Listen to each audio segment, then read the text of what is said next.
बारे में पढ़ते हैं और ये टॉपिक बेहद इंटरेस्टिंग है और मैं आपको एक सीरीज इसके लिए दे रहा हूं जो नीट जेईई का है और आप रेगुलर इस वीडियो को देखिए। You will gate so much interesting facts that you will complete your examination. So dear, when you will discuss about the optical instrument, जब ऑप्टिकल इंस्ट्रूमेंट में समझोगे आप तो सबसे पहला टॉपिक जो होता है वो होता है विजुअल एंगल। और ये क्या होता है ये जानिए। विजुअल एंगल यानी अगर ये कोई ऑब्जेक्ट है और ये सपोज करिए कि आई है, आई का प्लेस है, तो ये जो एंगल ऑब्जेक्ट आपका बना रहा है इसी एंगल को हम विजुअल एंगल कहते हैं। और इंटरेस्टिंग बात आपको बताऊं कि यही विजुअल एंगल बताता है कि कोई ऑब्जेक्ट बड़ा है या छोटा है, मैग्नीफाइड है, डिमिनिश्ड है, छोटा बड़ा सब बताता है। जैसे मैं एक छोटा एग्जाम्पल देता हूं किसी भी ऑब्जेक्ट के छोटा बड़ा होने का। जैसे मान लीजिए कि ये हमारा आई प्लेस है और यहाँ ये एक ऑब्जेक्ट रखा है। अब इस ऑब्जेक्ट ने कितना एंगल बनाया, दिस इज थीटा। अगर इसी ऑब्जेक्ट को मैं यहां ला करके रख दूं, अब देखिए यही ऑब्जेक्ट यहां आ गया है, अब इसके द्वारा जो एंगल बन रही वो एंगल बड़ी हो चुकी है। यानी आई को ये ऑब्जेक्ट वही, हालांकि हम देख रहे हैं लीनियर साइड सेम है लेकिन एंगुलर साइड जो है वो बड़ा है, यानी थीटा 2 ग्रेटर देन थीटा 1। तो आई को ये ऑब्जेक्ट बड़ा लगेगा। ये होता है विजुअल एंगल का कॉन्सेप्ट। और एक क्वेश्चन आपको बताता हूं, आप सोचिए सन की साइज कितनी बड़ी है और एक सिक्का कितना छोटा होता है, लेकिन एक सिक्का भी पूरे सूरज को ढक सकता है, पूरे आसमान को ढक सकता है। एक छोटा सा जो है पेन पूरी ट्रेन को कवर कर सकता है। कैसे? ये एनसीईआरटी के क्वेश्चन में भी आपको मिलेगा। कैसे छोटा सा चांद पूरे सन को ढक करके सोलर इक्लिप्स यानी सूर्य ग्रहण की घटना को जो है रिजल्ट करता है, इसको समझते हैं। जैसे मान लीजिए ये है सन, अब हमारी यहां है आई, तो सन और आई का जो ये विजुअल एंगल है that you will get here, this is the visual angle by sun. अब अगर हम ये देखें कि मून, एक अगर कोई भी मून है और मून यहां छोटा सा मून आप बना दीजिए मून। अब आप देखिए मून और सन दोनों सेम विजुअल एंगल बना रहे हैं, येट मून की साइज बहुत छोटी। एक छोटा सा सिक्का यहां क्वाइन रख दिया, दिस इज क्वाइन। अब आप देखिए कि ये जो क्वाइन है ये मून को भी कवर कर सकता है, सन को भी कवर कर सकता है। इसका मतलब विजुअल एंगल ही डिसाइड करता है कि कौन सा ऑब्जेक्ट छोटा दिखेगा, कौन सा ऑब्जेक्ट बड़ा दिखेगा। यानी ऑप्टिकल इंस्ट्रूमेंट का मेन एम क्या है, मेन टारगेट क्या है, एम क्या है, टू इंक्रीज विजुअल एंगल। और इसीलिए मैं आपको बताऊं कि आगे के लेक्चर्स में मैं डिस्कस करूंगा कि जो मैग्निफिकेशन लिया जाता है वो बीटा अपॉन अल्फा लिया जाता है, यानी angle subtended by image upon angle subtended by object. Image कितना एंगल बना रहा है और ऑब्जेक्ट कितना एंगल बना रहा है, इसी का जो रेशियो है वो एंगुलर मैग्निफिकेशन होता है। हम डिटेल में इसकी बात करेंगे। तो मुझे लगता है कि विजुअल एंगल के बारे में आप समझ गए होंगे कि विजुअल एंगल को अगर आप डिफाइन करें तो एक लाइन में it is angle subtended on our eye. हमारी आई पर जो एंगल बनेगा that is the visual angle. तो मैं विजुअल एंगल समझ चुका। अब मैं इसके अगले पार्ट पर आता हूं, जो उम्मीद है कि विजुअल एंगल आपको समझ में आ गया होगा। आप इसको नोट कर सकते हैं, इंटरेस्टिंग फैक्ट्स नहीं है। अब मैं बात करता हूं अगले पॉइंट पर। देखिए ये बहुत इंटरेस्टिंग टॉपिक है और अब जो मैं बताने जा रहा हूं वो बहुत इंटरेस्टिंग है। अगला जो टॉपिक है इसको हम लोग बोलते हैं सिंपल माइक्रोस्कोप। सिंपल माइक्रोस्कोप क्या है मैं आपको समझाता हूं। इसी का एक और नाम है मैग्नीफाइंग ग्लास।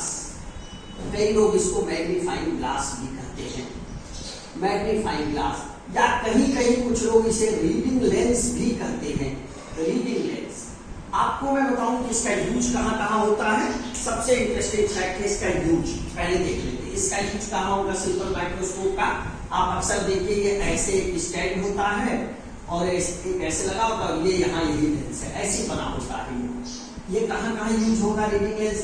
एक तो एस्ट्रोलॉजी, आप देखिए पाल्मिस्ट्री यानी जो हाथ देखने वाले होते हैं लोग, वो इसका उपयोग करते हैं। दूसरा इसका उपयोग डॉक्टर्स भी करते हैं। इसका उपयोग जो है ज्वेलरी शॉप में भी होता है, उनके मार्क्स देखने के लिए, जो हॉल मार्क है, बिस है, क्या है, छोटी सी ज्वेलरी पे मार्क बना है उसके लिए भी इसका यूज होता है। जो ओल्ड एज पर्सन है वो रीडिंग के लिए इसका यूज करते हैं। तो बहुत सारी जगहों पर इसका यूज होता है, जिसको हम सिंपल माइक्रोस्कोप कहते हैं। अब हम समझते हैं कि सिंपल माइक्रोस्कोप में क्या और कैसे होना है, जो हमारे एग्जाम के लिए इंपॉर्टेंट है। तो ये मैं अब वापस आता हूं और इसके प्रिंसिपल पर बात करता हूं, इसके कंस्ट्रक्शन पर बात करता हूं और इसके उन बेसिस पे बात करता हूं जो एग्जाम के लिए जरूरी है। तो आप ट्यून्ड रहिए, लगे रहिए और अगर वीडियो पसंद आए तो अपने दोस्तों के साथ शेयर करिए। चलिए, इसका स्ट्रक्चर ये है कि ये एक सिंपल कॉन्वेक्स लेंस होता है और इस कॉन्वेक्स लेंस में अगर ये इसका फोकस है, यहाँ कोई एक ऑब्जेक्ट है, तो इसका इमेज कैसा बनेगा आपने पहले पढ़ा है कि इसका इमेज ये सेंटर से जाने वाली ऑप्टिक सेंटर से है, सीधे निकल जाएगी और ये लाइन जो है आप देखिए, ये डायग्राम कितनी आसानी से मैं बना रहा हूं। This is the central line. अब इसका जो ऑब्जेक्ट का इमेज होगा वो मैग्नीफाइड इमेज होता है। ये इमेज हम क्या करते हैं, देखिए इमेज बनाने के लिए बच्चे हमेशा परेशान रहते हो। आप क्या करो, आप बस इस लाइन को ध्यान देना। हमारा इमेज हमने डिसाइड कर दिया यही बनना है। बनता कैसे है, आप बोलते हो सर दोनों रे को पीछे मिलाया जाए, तो यही कट करेगा ना, तो पहले ही मिला लो। और जब पहले ही आप मिला लोगे तो आप यहां से ऐसे लेकर के जाओ। अब आपको क्या लग रहा है कि दोनों को पीछे लाके मिलाया गया। इससे आसानी से आप इसको बना सकते हो। अगर मैं ऑब्जेक्ट का नाम ए दूं, ए बी, तो image becomes A dash B dash. Image के द्वारा इस सेंटर पर कौन सा एंगल बन रहा है, बीटा। याद रखिएगा, एंगल सबटेंड बाय इमेज को हम लोग बीटा सिंबल से दिखाते हैं। अभी ये जो ए बी है, ए बी ये अगर डी डिस्टेंस पर हो, सपोज करिए ये ए बी है और ये डी डिस्टेंस पर है आई के लिए, ये हमारा आई है और ये दूरी जो है डी, डी जो होता है, डी को हम लोग बोलते हैं 25 सेंटीमीटर। ये मिनिमम डिस्टेंस का डिस्टेंट विजन है, यानी जो स्पष्ट दृष्टि की न्यूनतम दूरी, यानी कम से कम कहां तक आप बहुत अच्छा देख सकते हो, वो 25 सेंटीमीटर, उसे कैपिटल डी से दिखाते हैं। ये जो एंगल है दिस इज अल्फा। तो यहां से क्लियर आप समझ सकते हो, ट्रिग्नोमेट्री का है फार्मूला, tan अल्फा बराबर परपेंडिकुलर अपॉन बेस, यानी that is A B upon capital D. ये बात आ गई। सिंपल माइक्रोस्कोप में ये जो इमेज हमने बनाया है, यह दूरी हो गई ऑब्जेक्ट की, दैट इज माइनस यू, और जो इमेज की दूरी हो गई दैट इज डी। हमने जो पहला केस लिया, फर्स्ट केस हम बात कर रहे हैं कि when image is at D, यानी जब हमारी इमेज कहां हो, 25 सेंटीमीटर पे हो, डी की दूरी पर हो। अब समझते हैं कि हम इसका जो रिजल्ट है, मैग्निफिकेशन है, वो कैसे। एक बार मैं डायग्राम को और समझाता हूं, ध्यान देना बिल्कुल। फटाफट लेंस बनाओ, एक ऑब्जेक्ट बनाओ, एक ने सेंटर से आगे लेके जाओ, उसी को पीछे लेके आओ, एक पैरेलल लो। अब यहां से आगे मत बढ़ाना, यहां पहले इमेज बना लो। अब इसी इमेज से डायरेक्ट आगे बढ़ा दो। बहुत एररलेस आपका डायग्राम बनेगा। अब आप इसे बीटा दिखा दो, साइड में अल्फा दिखा दो। कुछ किताबों में यही यहां ला करके ए बी पे ऐसे ए बी बना दिया जाता है और यहां से इसको अल्फा दिखाया जाता है। दोनों से भी आप अलग दिखा सकते हो, आप इसमें दिखा सकते हो, कोई दिक्कत नहीं है। मैं अब जो बताने जा रहा हूं वो है मैग्निफिकेशन। मैग्निफिकेशन क्या होता है, जरा इसको समझ लेते हैं। मैग्निफिकेशन हमने आपको बताया कि वो होता है बीटा अपॉन अल्फा। अगर अल्फा और बीटा का एंगल छोटा है तो आप इसे tan beta upon tan alpha लिख सकते हो। tan बीटा कितना होगा आप डायग्राम में देख सकते हो, tan बीटा होगा a dash b dash upon d। मैं आपको दिखा देता हूं, ये परपेंडिकुलर हो गया और यहां से ये बेस हो गया कैपिटल D। tan अल्फा आपके सामने बना है a b upon d, d से d कैंसिल हो जाएगा, so it is a dash upon a dash b dash upon d। That is what magnification. a dash b dash is size of image and A B is the size of object. तो ये एक result आया जो सामान्य formula magnification का होता है, लेकिन अब हम लगाएंगे लेंस फार्मूला इस रिजल्ट को निकालने के लिए इस पर्टिकुलर केस में। तो देखिए इस केस में u कितना दिया है माइनस यू, v कितना दिया है माइनस d, f कितना है प्लस f, कॉन्वेक्स लेंस है। फार्मूला क्या होता है 1/v minus 1/u is 1/f, और मैग्निफिकेशन का फार्मूला क्या होता है v/u। इनका यूज करेंगे, देखिए क्या बनेगा 1/v की जगह आप पहले क्या करो v का मल्टीप्लाई कर दो, देखो ये हो जाएगा 1 माइनस v/u इज v/f। अब आपको चाहिए v/u, क्योंकि देखिए मैग्निफिकेशन का एक फार्मूला है, तो इसको इधर ट्रांसफर करो, इसको इधर ट्रांसफर करो, यानी 1 minus v/f is v/u। It means v/u is what m, so m is what 1 minus v/f, v कितना है माइनस 2, तो रख दीजिए, सो 1 plus v/f, that is your result. What result you got, I get right here 1 plus v/f। मेरे प्यारे बच्चों याद रखिएगा ये रिजल्ट जब हम कंपाउंड माइक्रोस्कोप पढ़ेंगे, टेलीस्कोप पढ़ेंगे, जहां भी पढ़ेंगे ये डायरेक्ट दिया जाएगा। तो अगर आपने सिंपल माइक्रोस्कोप समझ लिया तो सारे माइक्रोस्कोप आपको आसानी से आ जाएंगे। तो सिंपल माइक्रोस्कोप के केस में मैग्निफिकेशन का ये जनरल फार्मूला होता है, और इसे जब हमने लेंस फार्मूला को अप्लाई किया तो हम रिजल्ट पा गए m = 1 + v/f। आप स्क्रीनशॉट ले लो, आप इसको लिख लो, मैं अब आगे की तरफ बढ़ता हूं। उम्मीद है आपने स्क्रीनशॉट ले लिया होगा, आपको वीडियो पसंद आ रहे होंगे, आसान लग रहा होगा। कहीं भी डाउट है तो आप कमेंट में लिखिएगा, मैं उसे दूर करूंगा अगले वीडियोस में। और ये वीडियो रेगुलर सीरीज में देने वाला हूँ नीट और जेईई के लिए फ्री ऑफ कास्ट, ताकि आप अपने दोस्तों के साथ निःशुल्क पढ़ाई कर सके बिना पैसे के। चलिए आगे बढ़ते हैं। अगर यही इमेज t के बजाय इंफिनिटी की बने तो क्या होगा, लेट्स सी।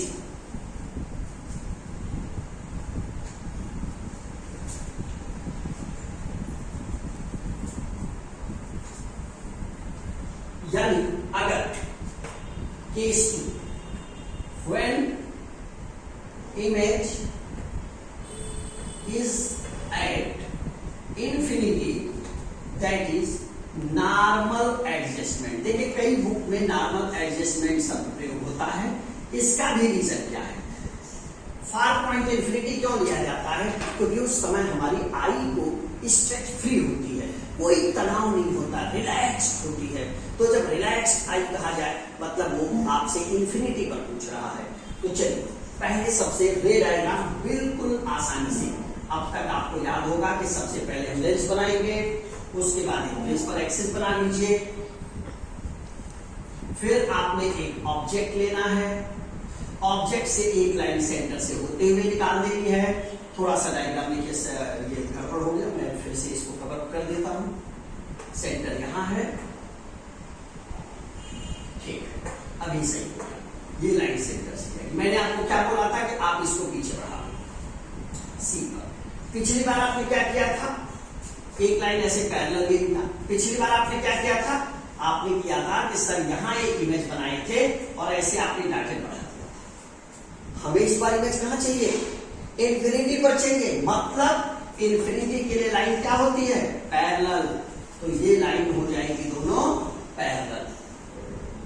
इसका मतलब डिफिनेशन क्या बोलती है, पैरेलल कब होगा, अगर ये F पर है तो, यानी इमेज कहीं आगे ऐसे इंफिनिटी पे बनेगी।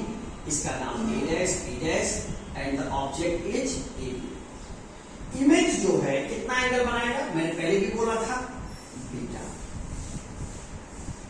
जरा निकालो तो यहां से tan बीटा कितना आएगा, tan बीटा यहां से निकाल लो तो देखो ये तो पता नहीं है, तो ये दूरी मेजर नहीं कर पाओगे A डैश, तो उतनी ही एंगल यहां भी बन रही है, तो इसी से निकाल लो AB अपान ये डिस्टेंस कितनी है CF, दैट इज F। इसको इक्वेशन 1 मान लेते हैं।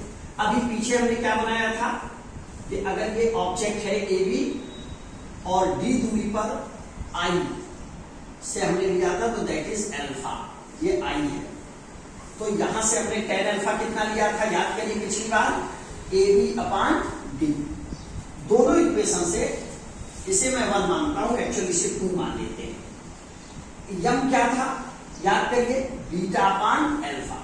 सो it is what, for small angle, angle छोटा है तो tan β/tan alpha. tan beta की वैल्यू AB/F, tan अल्फा की वैल्यू AB/D।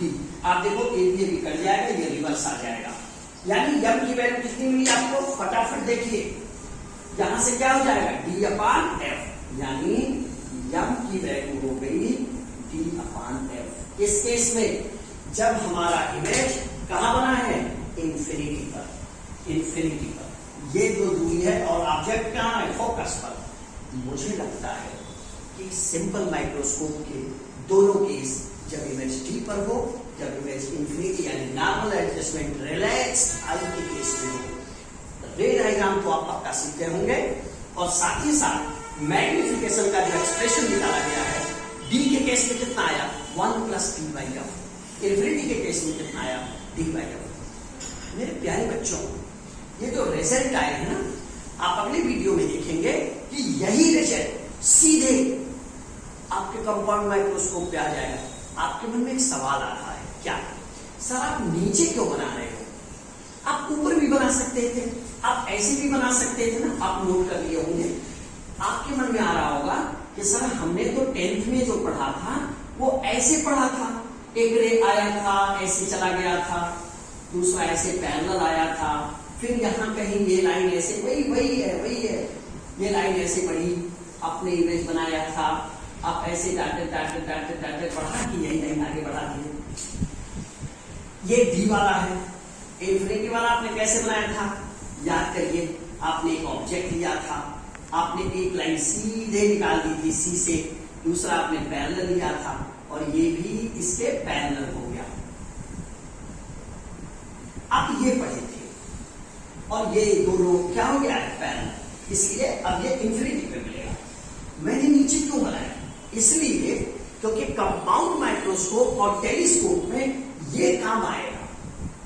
ये भी सही है, आप इसे बनाओ, इसकी ही आदत डालो, ताकि आपका जो अगला इंस्ट्रूमेंट्स है उसमें आपको आसानी होगी। मेरा मानना है आपको ये वीडियो निश्चित रूप से पसंद आया होगा और बड़ी आसानी से आपने सिंपल माइक्रोस्कोप के कॉन्सेप्ट को समझा होगा। अगले वीडियो में हम लोग कंपाउंड माइक्रोस्कोप पर बात करेंगे और नीट और जेईई के क्वेश्चंस को डिस्कस करने की कोशिश करेंगे। तब तक के लिए अपना ख्याल रखिए। वीडियो पसंद आए तो अपने दोस्तों से शेयर करिए और हाँ, सब्सक्राइब करना मत भूलिएगा। Thank you.